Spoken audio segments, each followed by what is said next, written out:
Alhamdulillah wa syukrulillah wa nikmatillah. Pada hari ini, pada pagi hari ini kita telah membaca Al-Quran ya, yang kesekian ratus kalinya ya, di dalam rangka melaksanakan program TDT ya, KS Literasi Al-Quran. Mudah-mudahan apa yang kalian baca dari awal sampai akhir ya, mendapatkan pahala dari Allah Subhanahu wa taala yang berlipat ganda. Amin. Santriwan, santriwati yang terhormat, Bapak, Ibu, sahabat surga, kita membaca Al-Quran adalah kewajiban ya, dan juga merupakan kebutuhan bagi kita sebagai muslimin muslimat. Kata Allah di dalam Al-Quran surat Al-Baqarah, Zalikal kitab, itu kitab maksudnya Al-Quran, la raiba fih, itu tumang-mang deui ya, tidak meragukan, hudal lil muttaqin, petunjuk bagi orang yang takwa ya. Hudal linnas, dan juga merupakan petunjuk bagi manusia pada umumnya. Mana Al-Qurannya? Mana Al-Qurannya? Coba angkat ke atas itu Al-Qurannya. Berapa juz itu? 30 juz. Alhamdulillah. Berapa surat? 114 surat ya. Berapa ayat? 6.666 ayat. Itu di dalam kurikulum SKMK 86 ya. Tetapi mungkin ada di antara ibu bapak guru sebagai tokoh ya nasional di bidang Al-Quran, hafidho, mungkin menghitung lain ya. Ini Bapak sesuai kurikulum 86 bahwa ayat Quran itu 6.666 ayat. Berapa tahun turunnya Al-Quran? Al-Quran turunnya 22 tahun, 2 bulan, 22 hari.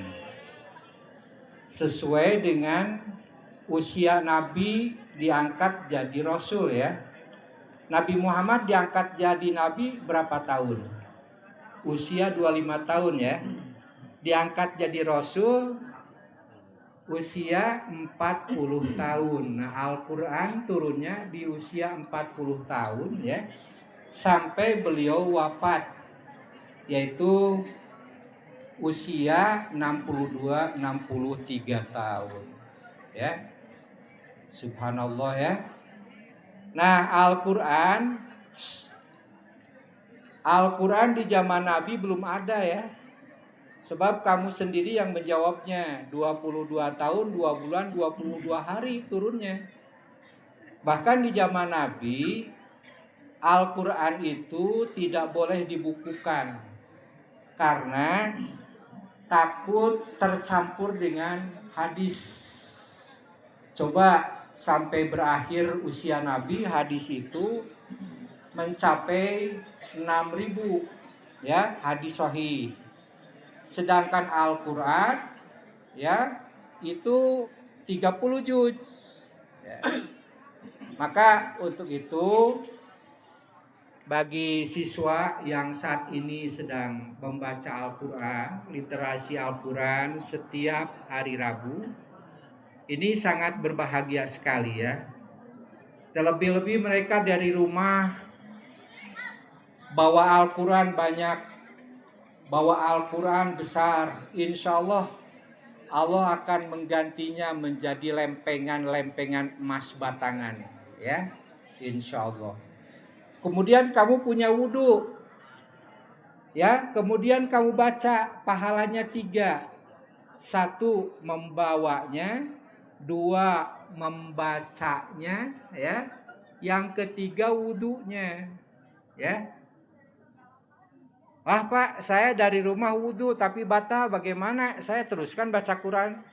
Teruskan, nak ya, santriwan santriwati, sebab Bapak baca dari hadis Ibnu Abbas yang pernah satu dapur dengan beliau, dengan Nabi Muhammad. Bahkan Ibnu Abbas itu adalah sahabat terbaik di antara sahabat-sahabat Rasul.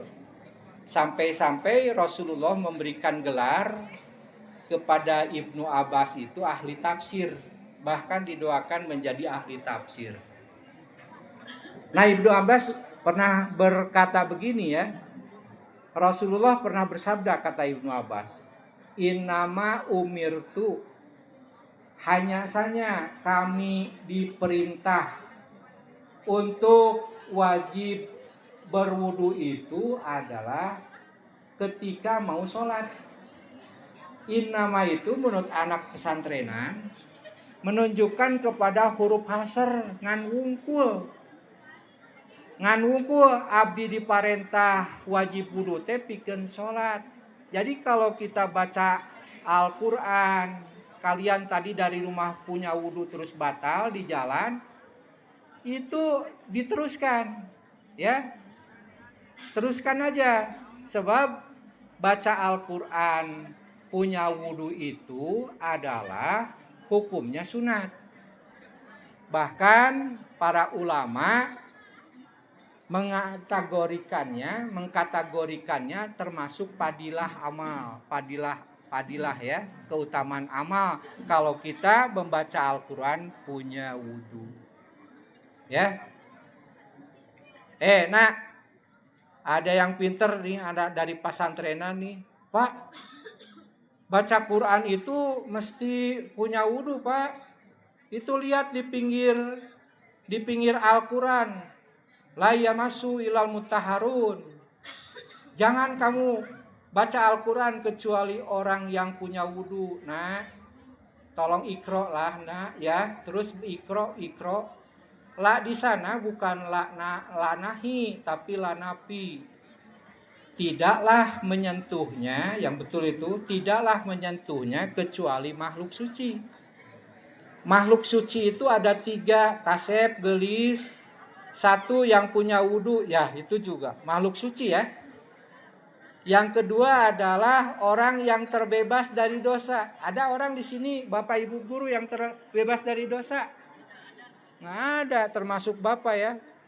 Siapa tuh yang bebas dari dosa? Anak kecil ya, bayi kan. Kemudian yang ketiga, makhluk suci itu adalah al-malaikah, malaikat.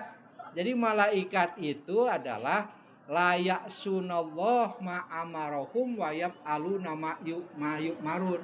Jadi malaikat itu tidak pernah menolak, tidak pernah ribut. Waktu pengajian, waktu literasi nggak pernah ribut malaikat mah. Layak sunallah, tidak pernah membangkang. Wayab alu nama mayuk marun, dan malaikat itu adalah selalu melaksanakan apa yang diinstruksikan oleh Allah. Nah, yang dimaksud makhluk suci itu adalah bukan orang yang punya wudu baca Quran, tetapi makhluk suci itu adalah al-malaikah. Jadi makhluk di bumi ini tidak ada yang sanggup dan mampu menyampaikan wahyu dari Allah kecuali malaikat. Jadi kalau malaikat itu menyampaikan kepada Nabi Muhammad itu, setan itu tidak mampu. Kalau dibacakan Al-Quran itu setan mengatakan panas. Oleh sebab itu ya Allah, bagi mereka yang menjunjung tinggi hadis-hadis sahihmu ya Allah, berikanlah rezeki yang banyak.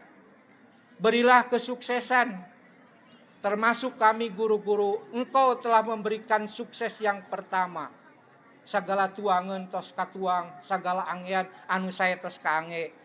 Tapi mudah-mudahan ya Allah, dengan dibacakan Al-Quran ini berilah kesuksesan kami yang kedua. Apa? Husnul khotimah. Sehingga kami ya Allah begitu akhir hayat bisa membaca ayat Quran yang paling pendek tapi isinya menyelamatkan kita. Apa kalimat yang pendek itu? Termasuk kalimat tauhidullah, la ilaha illallah. Mudah-mudahan kita senantiasa diberikan hidayah taufik selalu oleh Allah Subhanahu wa taala. Aqulu qouli hadza wa astaghfirullah li wa lakum. Wassalamualaikum warahmatullahi wabarakatuh.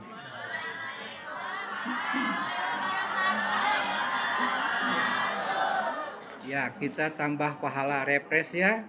Tambah pahala 3 kali.